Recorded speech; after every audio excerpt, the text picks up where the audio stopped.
Welcome to the news at noon. I am Justin Core. We are just now getting a look at new documents in the case against Brian Kohberger, the man charged for murdering 4 University of Idaho students last November.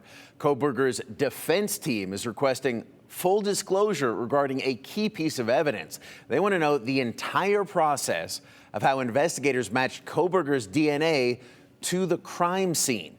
Investigators used a process called investigative genetic genealogy, IgG, to collect and ultimately match the DNA to a knife sheath found at the crime scene. This DNA match is possibly the prosecutor's strongest piece of evidence against Kohberger, and the defense wants to know exactly how the genetic genealogy process works. Meanwhile, as far as what is happening right now, FBI investigators are currently at the King Road house, taking another look inside that Moscow home where those 4 college students were stabbed to death. The FBI gathering information to build a physical model of the home for the upcoming trial of Kohberger. NBC's Miguel Almaguer has more.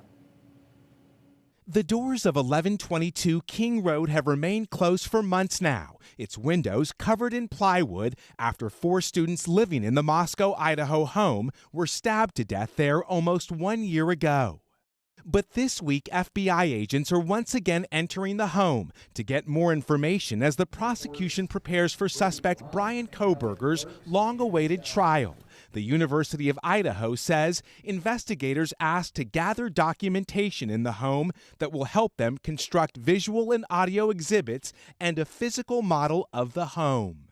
One of the reasons I think that they're trying to do this is so that they can perfectly depict to the jurors where each piece of evidence was and why the placement of that evidence would be considered important. Police say they recovered a knife sheath in the bed in which Kaylee Gonzalez and Madison Mogan were found dead on the 3rd floor of the home. Prosecutors allege that Kohberger's DNA proved to be a statistical match to DNA taken from the knife sheath. Xana Kernodle and Ethan Chapin's bodies were found in a room on the 2nd floor of the home.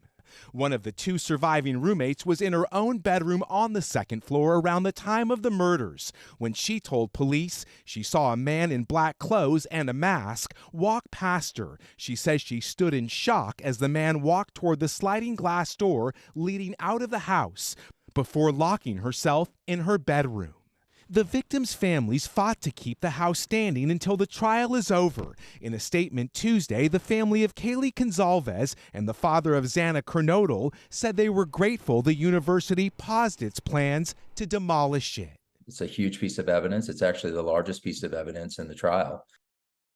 Now back to the DNA process that the judge will review. Tomorrow morning, the judge will independently review that genealogy DNA matching process that investigators used to link Kohberger to that crime scene. Then the judge will decide if he is going to hand that information over to Kohberger's defense team. Again, that DNA was matched to DNA on a knife sheath found right there at the crime scene.